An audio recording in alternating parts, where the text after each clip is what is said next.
second one of the day. It's, you got to change a little. Then there will be candidate questions to each other, and of course, this is a time of, very much a time of cutting back. So we're using the same cards we used this morning to see the Mike, is Mike here this morning? No. Mike Bauer, we always use his cards, and the order in which they'll be speaking. But candidate one will ask candidate two a question, and then candidate two will ask candidate. You'll catch on. This isn't rocket scientist. Then we'll have questions from the floor written out on the official question form. Mr. Mazer, Sergeant of Arms, do we have those on the table? All right. Show it to everybody. And the young people working with the City Club will collect them. They will be fair, and they will be without any question. Everyone will have an equal chance to answer that. And remember, as I said this morning, this is the City Club. This is not the Union League Club. You can sandbag, but you got to sign your name. So,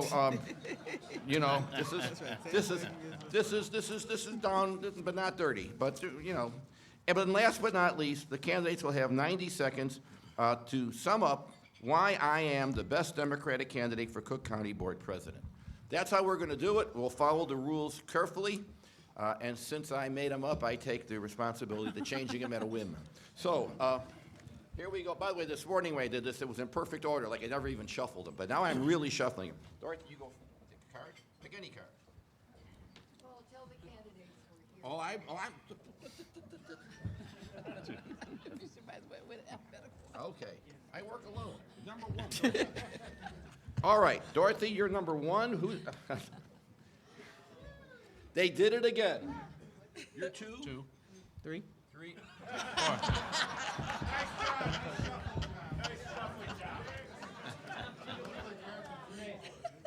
The late mayor would be really proud of me now. All I can tell you, both Mayor Daley and Mayor Washington.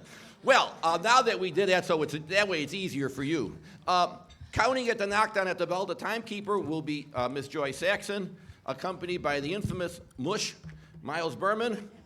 They'll wave the signs.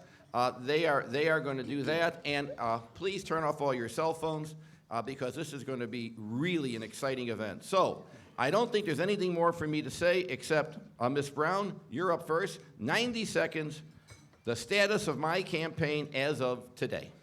The status of my campaign as of today is that we are reaching out to all of the people and have received many major endorsements. We're cautiously optimistic about leading in the polls during December. People are responding to our message of reform, innovation, and saving taxpayer dollars. We brought in $260 million new dollars in revenue without raising taxes because I believe in new ideas and not new taxes. People are responding to the fact that I'm sensitive to the needs of people, and my executive management experience, 34 years of business experience, 25 in management, the last 9 running successfully, the clerk of the circuit court, and they're responding even more to my financial background, which is really needed to set our financial house in order. Being a CPA since 1977, an MBA since 1981, and also being an attorney. People are also responding to my 4 position papers, one on properly financing the healthcare system, properly reforming the Justice Administration system, economic development, and streamlining the county government with new ideas, not new taxes. Thank you. Very good. Mr. O'Brien. Thank you. Let me first off start off by saying thank you to the City Club for having us here today. First of all, I'm blessed, one, to have a wife who is, and a family that's understanding to allow me to run for this particular office. I'm also blessed to have a campaign team in place that's been hardworking and dedicated to the cause of changing county government. We have had a core group of volunteers who have worked day and night to get our message across to the taxpayers of this region. When the polls first came out, our campaign team did not get discouraged. They buckled down and they started working hard. Since that day, we've been raising money. And as you can see, we're the first ones to hit the TV airways with our message, a message of fiscal responsibility and running an efficient operation at the Water Reclamation District. I am the only candidate in this race from day one who has said that I will repeal the 1% sales tax. It is hurting the business community and the residents of this county. Businesses are moving out of the county into the collar counties or across the borders into Wisconsin and in Indiana. It has to stop. We have to build our base and build that trust with business and bring them back into the county in order for this county to survive. I have had a track record of running a very fiscal responsible agency from the standpoint of, in 2008, returning $56 million of taxes back to the taxpayers of this county.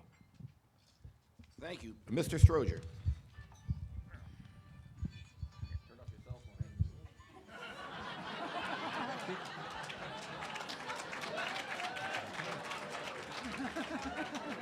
I always believed in leading by example. Thank you. My campaign is going great. What we have done and what we believe is that knowledge is power. So we've been going out telling the people the truth about Cook County government. So when I go out and I tell people that, we came in and I got there was a $500 million deficit, and that I fixed that in 90 days, and we didn't interrupt services at all. And that if you look at the city, the state, municipalities all throughout the county right now, they're all in terrible fiscal shape. They're getting rid of police officers and firemen, and the city had a $500 million deficit. The state has about $12 billion deficit. The county is stable and balanced, and that's because we've done a great job in managing our money. So I let them know that all that hard work has paid off right now. And then we also have saved 25,000 homes from foreclosure.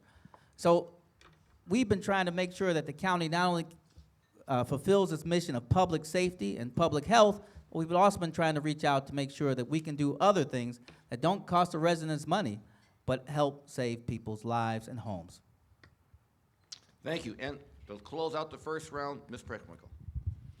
Thank you very much. I appreciate the City Club for providing this forum for all of us, and I'm grateful to Paul for being moderator. I announced my candidacy more than a year ago, in December, and I've been all across the county talking to voters. I've secured the support of 16 of my colleagues in the City Council, including Joe Moore, who is here, and other distinguished members of my party, including Dawn Clark-Netsch, for whose support I'm very grateful. In addition, I've secured the support of Congressman Gutierrez and Congressman Schakowsky, the Democratic parties of Evanston, New Trier, Northfield, Wheeling, Barrington. In short, I've got support across the county, the kind of diverse support that it takes to win and the diverse support that it takes to govern. I had a press conference in November to share my platform, my Compact for Change. You can find it at tonipreckwinkle.org. Let me review it quickly for you.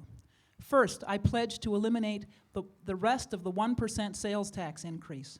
2, I want to make permanent the independent governance of our healthcare system and separate it from patronage and political interference. 3, I want to focus our criminal justice resources on violent offenders and divert nonviolent offenders out of the system with treatment for drug addiction, education, training, and after sentencing, alternate sentencing like boot camp, electronic monitoring, and drug treatment. Finally, I want to make the county a player in the economic development and growth of the region and not a bystander. The new president's going to have to make tough choices and demand sacrifices of our workforce. So I pledge as the president that I will reduce my salary by 10%, and I challenge my colleagues who are here on the platform to do the same. Thank you. Okay. How about a round of applause for round one? We're all...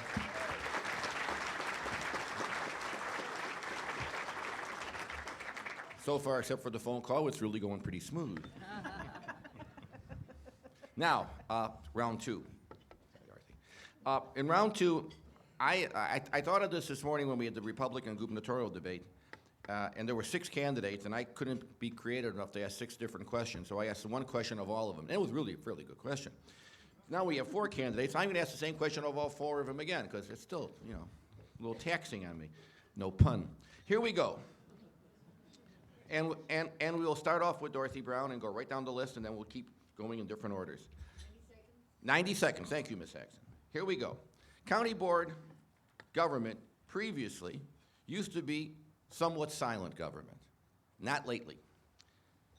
what would be, if elected, your top legislative priority?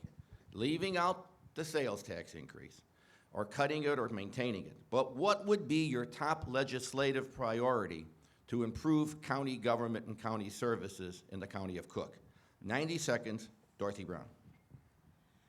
My top legislative priority will be to stabilize the finances of the county, because that's the real problem, not having the finances properly stabilized. And so I'm going to create, first of all, a Cook County Revenue Initiative Task Force through the county, so that that particular organization will be able to look at all possible non-tax revenues. And if we have to go to Springfield and have laws changed, we will. If we have to have ordinances changed, we will do that. And then I'm going to work with the county to streamline the budget in every possible way. I'm going to put in coordinated budgeting, zero-based budgeting. I'm going to have long-term forecasting budgeting, and even on the revenue side, we're going to work with a Cook County Grants Research and Application Department, and I'm going to make sure that we use our strategic efforts to go after federal grants and loans and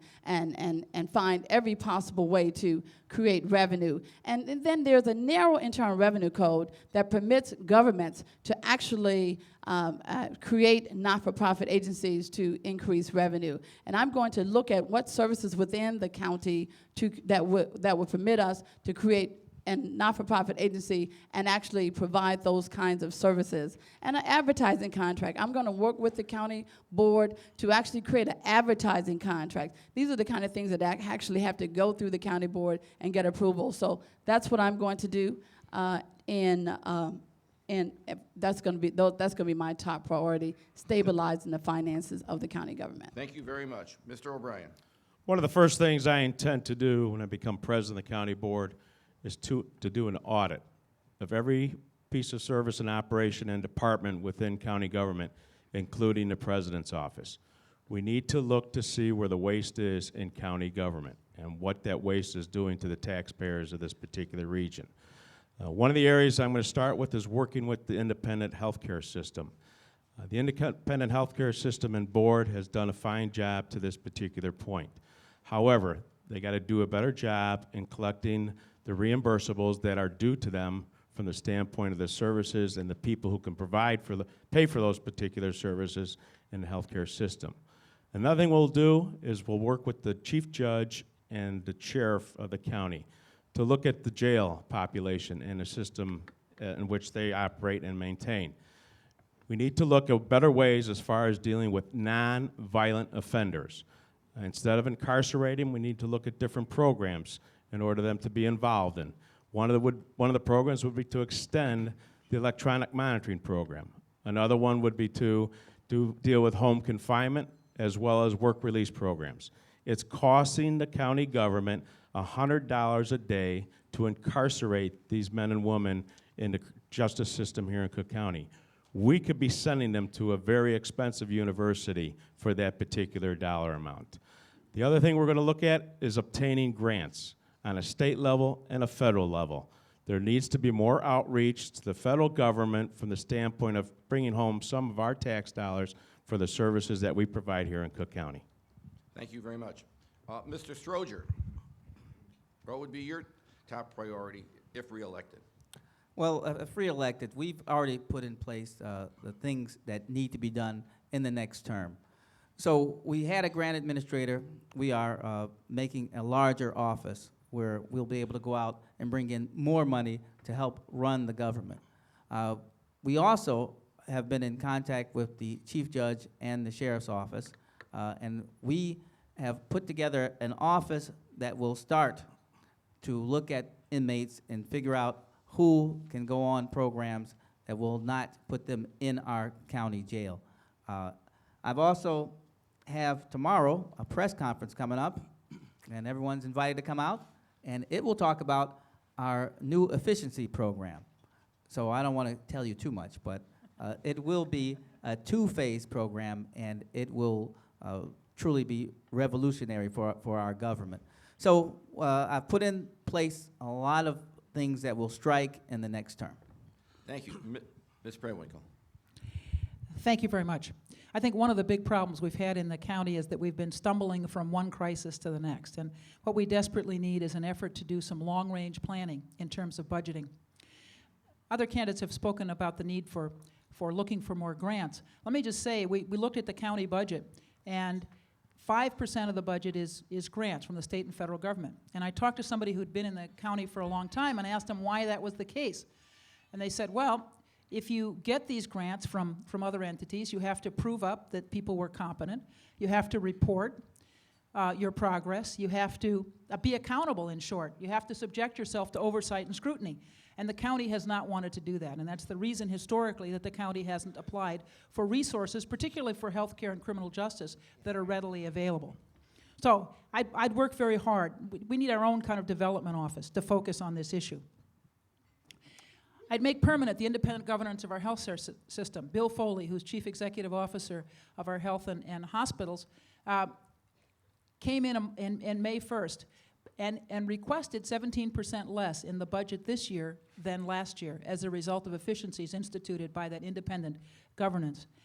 Finally, I think we need to do something about our criminal justice system and focus on violent offenders. We need to focus our criminal justice resources on those who are predators and find alternate ways of dealing with those who are nonviolent offenders. We're filling up our jail with nonviolent offenders. And the jail is not a hotel where we need to maximize occupancy. Thank you. That's the end of round two. I know you're all excited about that. Round three is starting, and now we're going to start where one candidate will ask the person next to that person. We'll start off with Terry O'Brien asking a question of Mr. Stroger, and we'll just go down the order. Everyone will have a chance to ask a question to the person to their left, except Ms. Preckwinkle. She'll have to go to the person all the way to the other end. And the person who asked the question will have 30 seconds to ask the question. The person responding will have 90 seconds to respond. So per the instructions that each candidate received, Mr. O'Brien, you have 30 seconds to ask Mr. Stroger a question. Mr. Stroger, in July of 2009, a report by the Better Government Association shows that 11 professional service contracts issued last year, only 3 went to the lowest bidder. All 11 were some way tied to political donors. You claimed to sponsor a number of reform initiatives. Is that what you consider reform? Mr. Stroger, you have 90 seconds. Sure. I don't know exactly what contracts you are talking about, but I can tell you that everything goes through the purchasing department.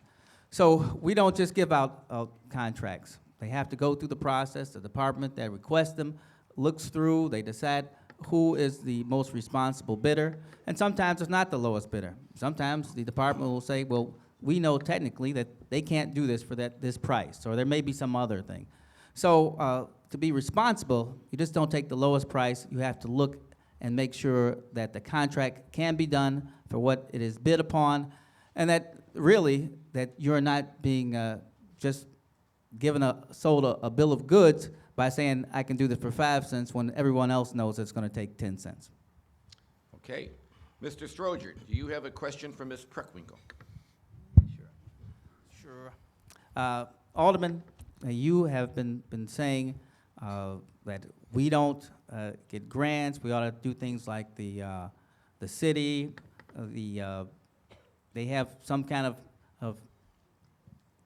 of discipline when the purchasing department doesn't meet their goals.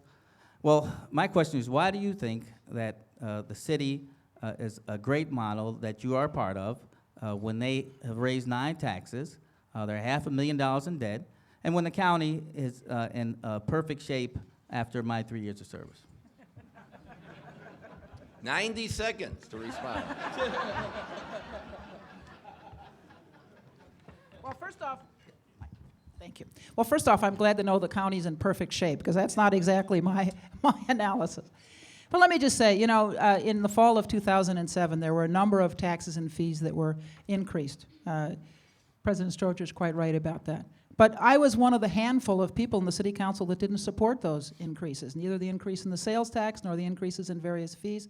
What I said at the time was I couldn't figure out whether this was really going to make the difference in terms of the long-term stability of the city, and whether this would kind of be the beginning of more and more of these tax increases or the end. And it turns out when we got the budget the following year that we were still in terrible shape, and it was unclear whether those fees and sales tax increases that had been enacted really were enough to make the difference. So, and the other thing I would point out, I'm an independent Democrat in the city council. That's kind of a tough thing to be sometimes.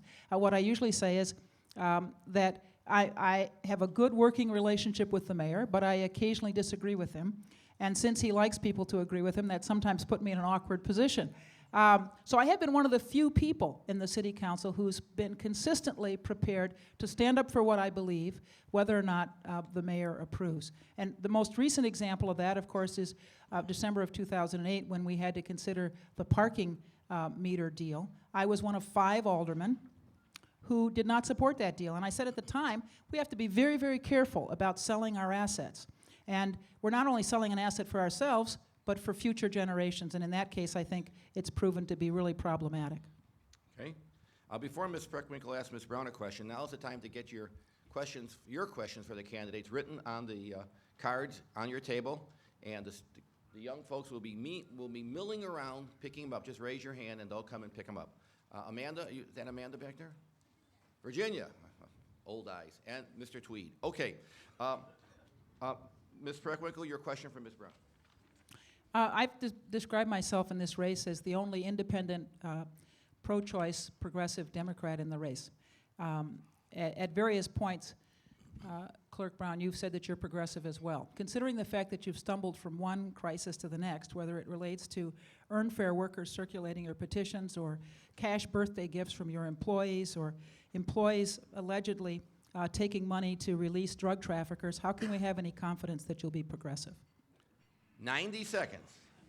As you can see from the things that you indicated, they all relate to others and not myself. I am a progressive because I brought that office into the 21st century. I brought the office from with a philosophy of professionalism over politics. I have individuals that are professional that run that office. I have made sure that it adheres to the Shackman Decree. And so the things that you're talking about, whether it's earned fair workers, which was dealing with another individual, even though he was a part of my campaign, I released him immediately when I found out that there were allegations as it relates to that. The employees giving me gifts, I gave them gifts too. That wasn't reported. We're like a family. We give each other's gifts during the holiday time period. And whether or not they gave me contributions, they gave them voluntarily. I have people walking on the streets right now that have been terminated that gave me contributions because it has nothing to do with whether or not you give me a gift, the way you're handled at my office. It's professional. If you can get the job done, you get promoted. If you cannot, you do not. You get hired because of that. You maintain your job because of professionalism. So yes, I am progressive in the things that I have done. I've revolutionized the office, became the largest court system in the world to bring in electronic filing back in May. In November, I just implemented an imaging and document management system, a $6 million system that will revolutionize how court systems do business. Thank you. Okay, Ms. Brown, the last question in this round will go to Mr. O'Brien. Mr. O'Brien, it has been reported that you are a part-time chairperson making about $80,000. I know you wish you had made $80 million. Yeah, me too. If that was the case, I doubt he'd be up here. Making about $80,000 a year. So you've become a millionaire since you've been in office with consulting contracts. And so I want you to reconcile how you become a millionaire with consulting contracts and actually take credit for what's going on at the water rack, and also being a consultant for top polluters that are on people that are on the top polluter list at the water reclamation. Thank you. Well, first of all, I wish I were a millionaire, then I wouldn't be running for this office.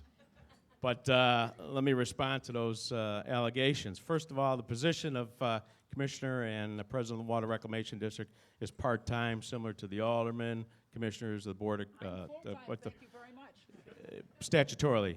So, but I don't apologize for being a successful businessman. because I think Cook County needs to have a successful businessman running the operations. First of all, when I'm a full-time president at the county board, imagine what's going to happen to that agency since we've done what we've done at the Water Reclamation District. As I hit on, $56 million in tough economic times back to the taxpayers of this region. AAA bond rating from all three bond rating agencies. We're hiring people for what we know, for what they know, and not who they know. From the private standpoint, I'm going to give each and every one of you a copy of our ordinances from the Water Reclamation District so you can understand that Terry O'Brien does not protect polluters. What these people are referring to is the fact that we have a user charge ordinance. And part of that user charge ordinance is for companies and the city of Chicago aldermen who are paying additional services for the treatment of our wastewater. And that's where those fines or that's where those dollars or fees are being levied against. There is a separate ordinance called the Sewage and Waste Ordinance. And that is where people are contacted or called as violators because they don't meet the discharge parameters that are set aside. But it's really a defamatory comment to make this on major corporations who are good citizens and major employers during this particular region and to classify them as polluters when they're not polluters. Okay, that ends round 3. We're now in round 4, and like we did this morning, we're going to throw in an audible. We have a lot of really good questions up here, and I'm going to limit the answers to 60 seconds, not 90. We'll give them 60. And the first 2 questions, starting with Ms. Preckwinkle, I want everybody to handle this one. This comes from Steve Abbey, member of the City Club. Will you consider permanently giving the management of Stroger Hospital to a nonprofit, independent, qualified agency? Well, I think I began my remarks this afternoon by talking about my willingness to make permanent independent governance. I'm not sure if the questioner is making a distinction between the present independent governance which we have and turning it over to a not-for-profit agency. I would like to begin with making the governance, independent governance, permanent. And let me just say, that doesn't preclude review by the county board, because the budget of the independent governing board is still reviewed by the county board. So there is accountability from elected officials, even though there's independent governance. As to turning it over to a not-for-profit at some point in the future, I'd like to make the present system permanent first before we look at alternatives to that. And I don't think it'll be easy, because some people are opposed to the provision of health care by our public hospitals and clinics and think it ought to be privatized. And others want to have the opportunity to go back and fill those medical positions with their political cronies. So trying to bring everybody together to support the present circumstance on a permanent basis, I think is sufficient challenge. Ms. Brown. The Cook County Health and Hospital System is budgeted at almost a third of the budget, and traditionally it has been budgeted at almost $500 million in a deficit. A system of that magnitude needs an independent oversight. So before the end of this the term of the current board, I will have a review and evaluation performed of the performance of the board, determine whether or not the structure needs to be tweaked, and then make sure that we move forward with some type of independent oversight. As far as a non-for-profit, independent, qualified agency, I think that that probably will not be necessary. I think the important thing is that we have qualified health professionals on an independent oversight mechanism of some sort. Thank you. Mr. O'Brien. I, too, am in favor of the Independent Health Board remaining permanent, but with one caveat, that there is an evaluation of their performance over the term of their contract as running that hospital. And I bring you back in history to 1969, when the county board was in jeopardy of losing their accreditation, and an independent board was then formed with 9 members. And they started out the same way as this current board with relationship to running a fine operation and making improvements to the healthcare system. However, in 1975, they ran into issues with regards to doctors going on strike. And in 1977, with the nurses going on strike. And then after that, ending up with an $80 million deficit. So I think there needs to be some evaluation by you, the taxpayers of this region, to their performance in running that particular healthcare system. We just experienced the same situation with the University of Illinois, which used to be an elected board, and that turned into an independent selected board. And we saw what happened with regards to the issues with the University of Illinois. Mr. Stroger. Yes, I can answer that by saying no, I would not. And that's because I'm on the board of a non-for-profit hospital, and I've worked with this hospital system for 3 years. And the mission is the same, but the ability to do the mission is different. So in the small community hospital, they can do at the maximum maybe 5% of uninsured folks, people who have no insurance whatsoever. They do more than that, they will not survive. That's why you see so many small hospitals closing. The county does 50% of their patients don't have insurance. They don't have Medicaid, they don't have Medicare. They work. 80% of our, actually more than 80% of our patients work. So if you destroy that system by giving it to somebody who can't fund it, all those people are not going to have health care. We cannot move backwards. We may not have the money to go forwards and add more people, but we can't tell the people who are coming through our system, we're kicking you out. And there will be more people who don't have insurance as time goes on. Thank you. Now we have a double question. They're both probably very close. One is from Tom Mahoney and one is from former State Senator Bill Marovitz. Let me read the first part of Mr. Mahoney's and the second part of Mr. Marovitz. Here we go. What is this? And this starts off with Ms. Brown. What is the total budget for Cook County? Is there a structural deficit?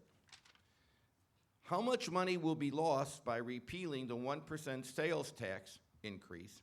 And specifically, how will you make up that revenue loss? Combine those, that's one hell of a good question. I may go 90 seconds on this one. Each of you take 90 seconds to answer that one. I'll repeat it real quick. What is the total budget for Cook County? Is there a structural deficit? How much money will be lost by repealing the 1% sales tax increase? And specifically, how do you make up that revenue loss? Ms. Brown. Total budget about $3.3 billion. Structural deficit, well, the budget, we balance the budget every year. Structurally, from the standpoint of the fact that you have to fund it with sales taxes. If you didn't have that, you'd have a deficit. How much money will be lost? That number has been a moving target. The latest is about 48 million from what I understand. Started out with about 200 million. And of course, you know, it was taken back down, it's down 0.5%. So how would I replace that money? I talked earlier about my revenue increase initiative task force that will look at ways of bringing in non-tax revenue, creating the Cook County Research and Application Department, also looking at an advertising contract, sending staff to national conferences like I did as clerk of the circuit court to raise my $260 million new dollars in revenue to benchmark against other counties as to the ways that they raise money. Also, from the healthcare standpoint, reforming and revamping the admissions and registration policies to make sure that we are actually collecting health insurances where people have health insurance, including inmates and juveniles. And if they don't have health insurance, make sure that we're billing Medicaid, Medicare, and even kid care. And then I'm going to create a Cook County Budget Review Commission to streamline the budget, make the budget transparent to the citizens. It's going to be a Citizens Budget Review Commission to open that budget to all the citizens. Thank you. Mr. O'Brien. Thank you. The budget is about $3.3 billion. And again, the monies that are going to be realized by this 0.5%, as Clerk Brown mentioned, is a moving target, as is the actual deficit is a moving target. We were all first told when they needed this 1% sales tax that the deficit was $400 million. In September 1st meeting, when they tried to repeal the 1%, the deficit was only $283 million. And just about a month and a half ago in Oak Park, current president said that the deficit was $238 million. Where we need to start is doing a better job with collecting the open receivables and reimbursables in the healthcare system. There was a study done October of 2005 through 2006 in relationship to monies that were sitting in the closets at Providence Hospital. They estimated $51 million of open receivables and uncollected bills for healthcare services provided to patients in the area. They said between Oak Forest and Stroger hospitals, another 4 to 5 times that amount. That tells me that's $300 million sitting out there that needed to be collected to close a gap on this deficit. One of the other things we need to do is reduce government. We need to consolidate. We need to streamline government. We need to electronically and computerize government. One of the things I'd like to do immediately would be to try to consolidate the Board of Elections. Why do we need two Board of Elections? We have a county Board of Elections and a city Board of Elections. There is a lot of duplication that is going on in county government that doesn't need to be taking place. Mr. Stroger. Yes, the budget is approximately $3.2 billion and has been for the last 3 years. And there's always structural deficits in county governments. They are built that way. The cost of electricity, the cost of gas, all those costs that go up in our households and other things, they go up for government also. But that doesn't mean that we have a revenue that we can say, well, we're going to ask you to pay more for things. So there is always a structural deficit. How much loss from the repeal? Well, from the half a cent, it's approximately about $188 million. The whole penny would be close to $400 million. And how do you make it up? Well, 1% of revenue for the county is about $30 million. So we cannot just make it up. The way you'd have to make it up is you're going to have to close some things. And what are we going to close? We're going to close our health system. We know we're not going to stop public safety. We're not going to get rid of correctional officers. We're not getting rid of the sheriff's police. We're not getting rid of the jail itself. We're not getting rid of the courtrooms, the public defenders, the state's attorneys. Everyone will take a hit, but the largest hit will come from our hospital system. We'll probably close Oak Forest, Providence, and the clinics. And as Bill Foley, the CEO, said, from the half a cent, he will close some facilities. He just cannot tell us what they will be today. To close out this question, Ms. Preckwinkle. Thank you. I think we've got two problems in the county. One is our sort of regular operating budget, and then there's the question of our pension liabilities.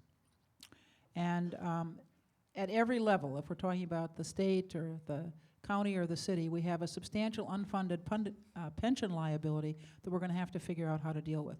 So we've not only got the problem of meeting our expenses on a year-to-year basis, but we've got the larger structural problem of how we're going to meet the commitments that we've made to our workers in terms of their retirement.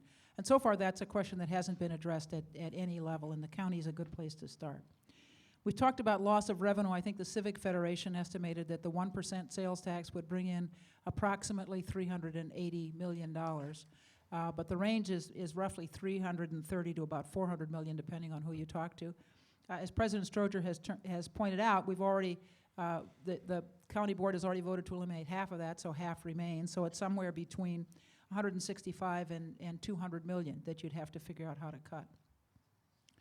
And while Terry O'Brien has pointed out a one-time solution, which is to try to recover bills that you're owed for health care. He's referring to bills that are 5 years old. I don't know about you, but if I had to collect a 5-year-old debt, I'd have a lot of trouble. And furthermore, it's not a recurring source of revenue. Once you collect whatever you can collect, that's done, and you've got to figure out what else you're going to do. What I've said is you've got to be very careful, very strategic, and you've got to take your time to do this right so that you don't make brutal cuts in the services that our residents depend on, and that is health care and the fair operation of our criminal justice system. Okay, we're going to have two more of these questions, and then we're going to go to the closing. This is for Terry O'Brien. I got screwed up. From Josh Schwartz, member of the City Club. Since the majority of county expenditures are not under the president's control, how are you going to cut taxes or I'll give less revenue without cutting needed services to all the county agencies or county constitutional officers you fund? Mr. O'Brien. Well, one of the things that needs to happen is there needs to be a dialogue, which is not taking place right now. And there needs to be a dialogue between the board members and the president's office and a dialogue between the elected officials and the president's office. And finally, we don't need to be just looking at the budget at the end of the year. We need to be evaluating that budget through the whole year and determine where these departments are with relationship to their expenditures. You don't wait till the end of the year to start making decisions. You got to make those decisions immediately while you're evaluating what you're doing on an annual basis. And that's going to be a tough decision. But I have made tough decisions at the Water Reclamation District. We're in a situation where the economy is tough, and just last June, what we did is we asked our department heads all 9 of them, to make a 15% reduction, and they were able to do it. And I think everybody realizes that times are tough here in the Chicagoland area, in the state of Illinois, and throughout this nation. And I think the other elected officials need to realize that they have to cooperate with the whole process in making sure that the taxpayers are not burdened anymore with any additional taxes. Mr. Stroger. Could you repeat that question, please? No problem. Well, it could be a problem. Since the majority of county expenditures are not under the president's control or the board's control, how are you going to cut taxes and/or revenue without cutting needed services provided by those other constitutional officers? Well, when I came in, we cut 17% of the budget. My office has cut 21% since '07. But you can only cut so much from other departments. You can only take so much from the sheriff's office. So we've asked every year, we've taken 3% and 5%, but there's going to come a point, it's going to come very quickly, because we've been making reductions all along. The workforce has decreased by 2,700 people since I've been the president. There's going to come a point, and I think we're just about there, where the workforce is doing more than they ever did before. They start taking off time, because once you work people past their capacities, they start taking time off. And then you get into overtime. And that's actually the problem they have with the sheriff's office now. They have a tremendous amount of overtime. So we have to be intelligent in looking at this, and we have to look at it in a way where we don't stop our services and accidentally add more costs to government as we work on finding a cure.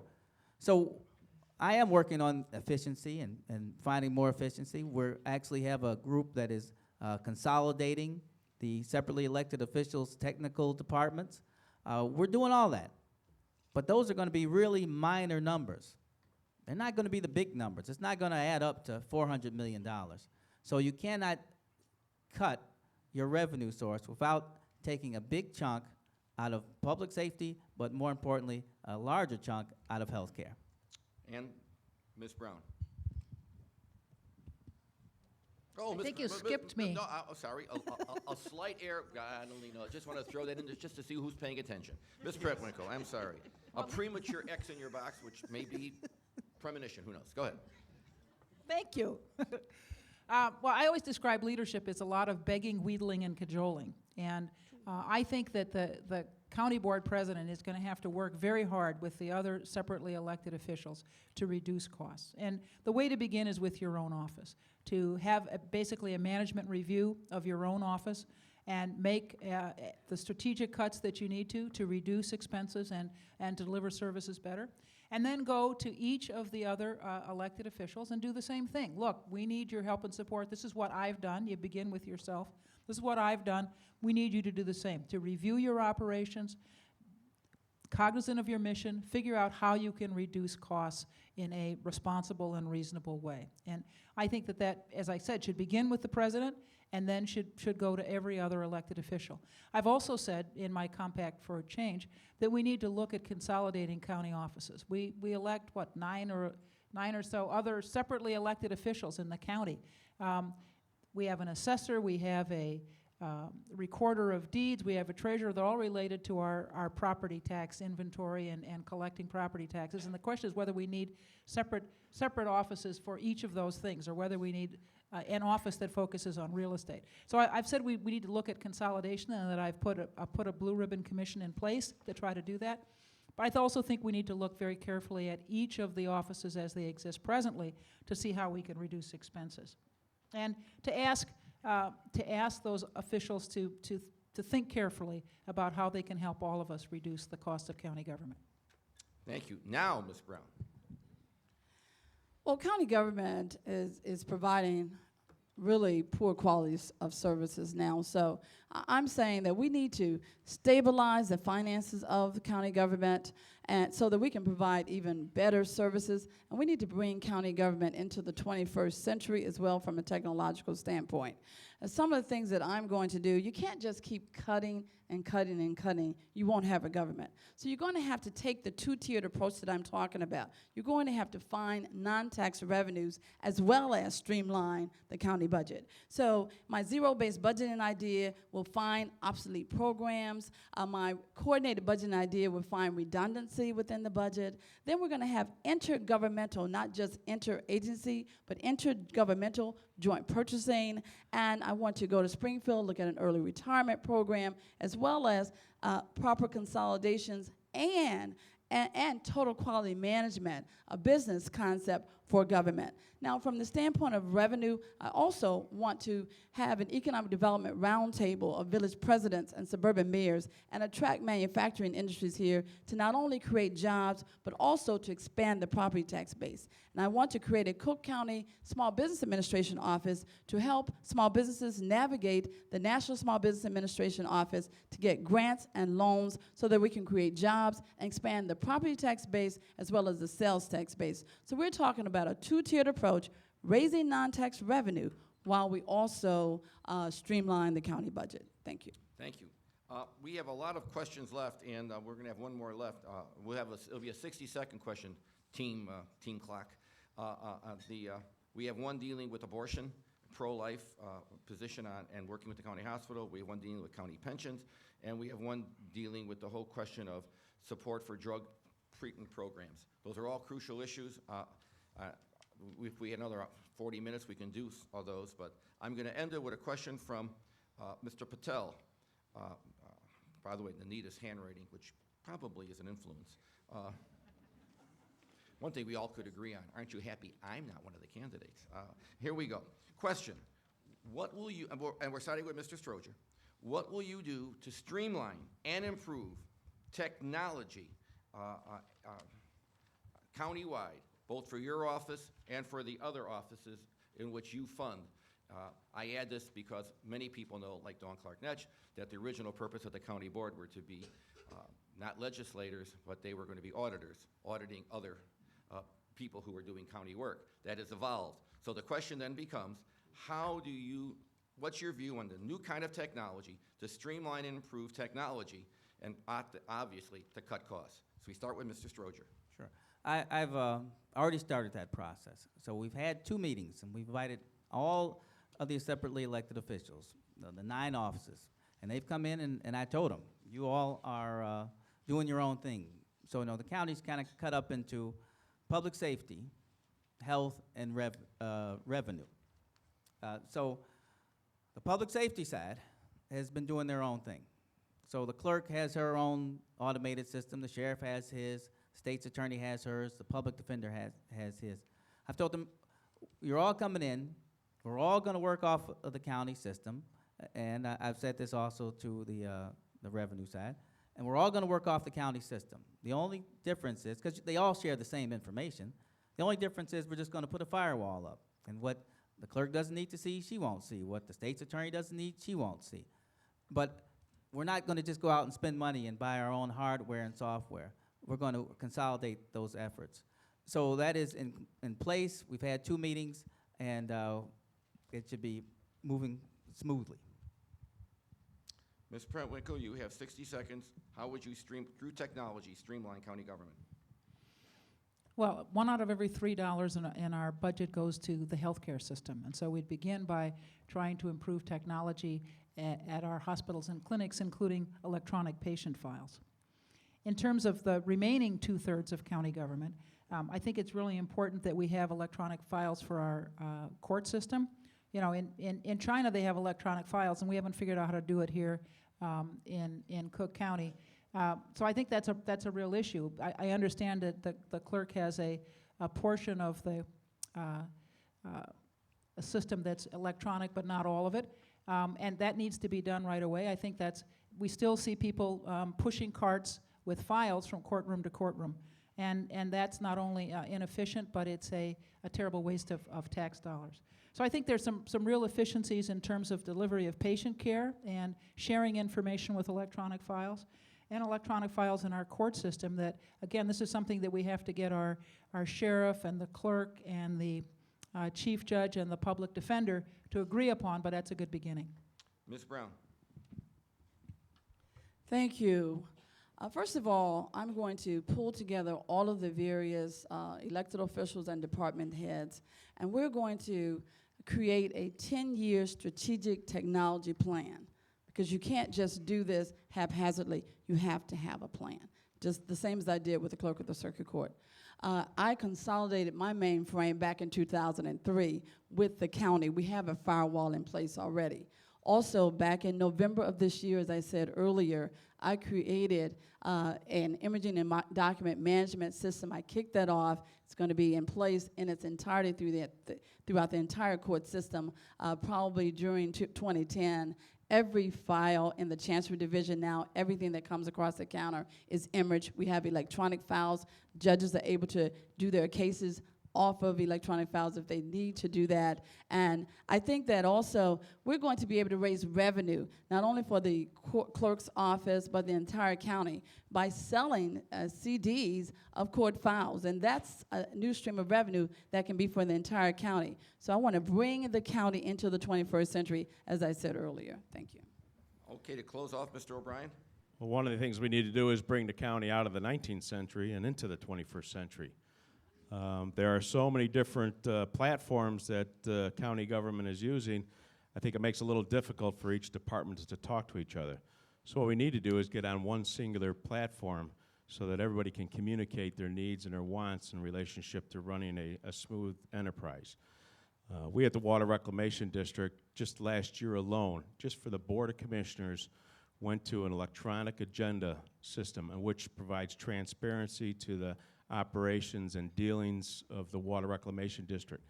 Just by implementing that program among 9 commissioners and our clerk's office, we saved the taxpayers $225,000. Plus, we were able to eliminate 2 positions because of that. So that in itself, getting into the streamlining business, the computerization and digitalization of county government, will save from the standpoint of personnel as well as cost. Thank you. We now go to the final closing statements. It will be done in the reverse order, starting off with Ms. Preckwinkle, and it will be on the topic, 90 seconds. Why am I the best Democratic candidate for Cook County Board President? Ms. Preckwinkle, you have 90 seconds. Well, again, thank you all. Thank you to the City Club, and thank you all for your interest in county government. Historically, county government has kind of been off the radar screen, so I'm glad to know that so many of you care about it. You know, the county, unfortunately, over the last several years has been in the headlines around issues of corruption and fraud and abuse. And I think it's really critical that a new leader be elected that will establish the credibility of the county and attract talented and competent people to come and work there.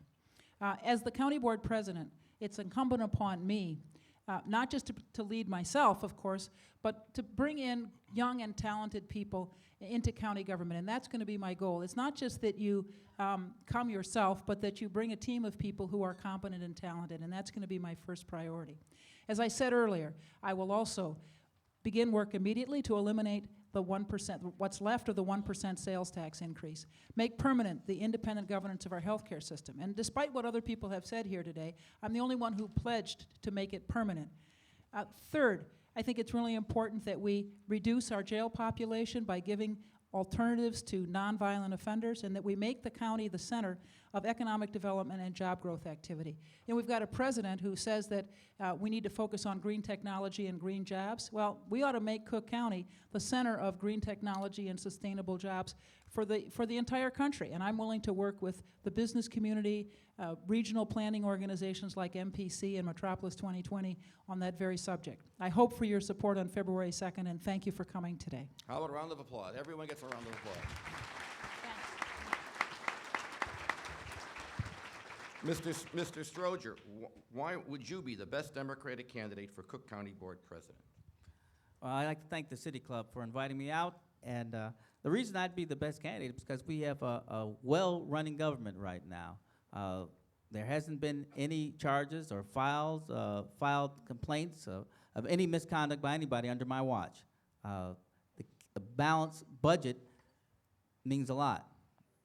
When you look out there, there's no one else like us. No one else is saying we're doing everything we need to do. And the clerk's office is under the county. And the county is running well because they have to go through me. There has to be somebody who's the watchdog. So everybody has to go through me before their budget gets passed. The clerk does have some ability to do things herself, and she's raised fees to the top and hired 600 people in her special fund. But I can't affect that. But what I do is I make sure this government is running for the people, that you get your death certificates and your birth certificates. You can go through the court system, that people who deserve to be locked up are locked up, that doctors are there and nurses. That's what I've done, and that's why I'm the best candidate. People talk about a lot of things, but the Water Reclamation District, they've raised taxes 33%, property taxes, since President O'Brien has been president. I haven't raised property taxes, the county hasn't raised property taxes in 13 years. They project to raise it $128 million more in 4 years. I'm running a government that helps people. And when you look at what hurts people is having their property taxes double. So you can look at what I've done, and you can see that it's been responsible and it's been for you. Thank you. And round of applause. Mr. O'Brien, you have 90 seconds. Thank you, Mr. Green. Thank you to the City Club for inviting us here today to express our what we're going to do for the future of Cook County. Let me just start out by saying that I'm running on a proven record, a record of fiscal responsibility, of operating the fourth largest governmental agency in the state of Illinois, $1.6 billion budget, $30 billion of infrastructure. And Alderman Preckwinkle mentions the fact that I'm a tax guy. Well, she's never passed up a tax that she didn't like. And you can look at her record in the city council. In 2004, 12 particular taxes and fees that she voted to increase, 2008 and 2009. And President Stroger, we had to raise the taxes at the Water Reclamation District because we took over a program from the county who was inept in running it, and that was stormwater management. The county had that responsibility going back to 1991 and did absolutely nothing with it until we've taken it over in 2004 and made something of it, and have worked with the people around this county to bring relief to them from the standpoint of flooding in their communities. I'm here today to tell you that I will continue to work for you as a leader of a major governmental agency in Cook County. And I want you to know that early voting started today and that my punch number is 96. And on February 2nd is primary election day. And I think we all know what primary election day is, besides primary election day. It's Groundhog Day. And that is the day that Terrence J. O'Brien will crawl out of the sewers of the Water Reclamation District and see a shadow at the front door of the county building. Thank you for your support and really appreciate it.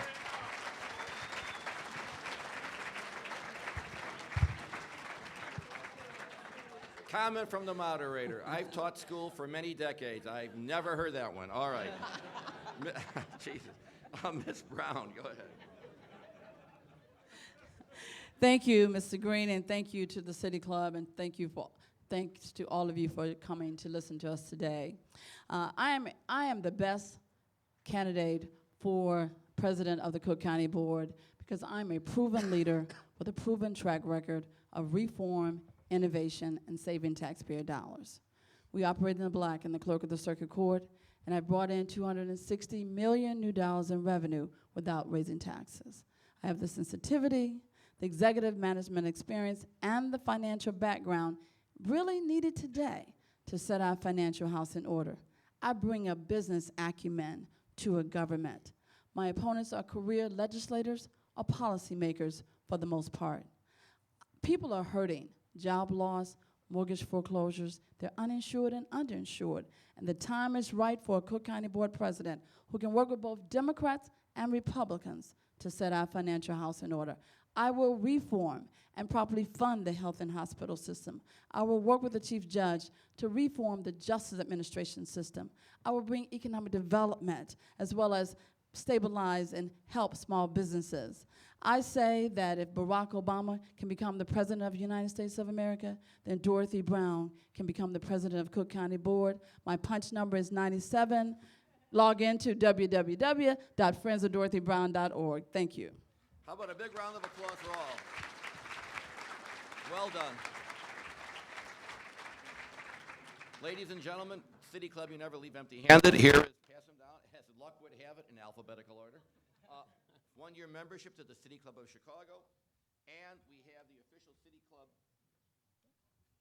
Boy, these are hard to see. Boy, you can't find these in your bookstore. City Club, history of the City Club of Chicago. If you have one, or in some of your cases, if you have 5 or 6, you can give it back. And I know, President Stroger, you probably have a complete set, but we have City Club mugs. One each. That can help fundraising. This is like Christmas. None of this was paid for with stimulus money. We are adjourned.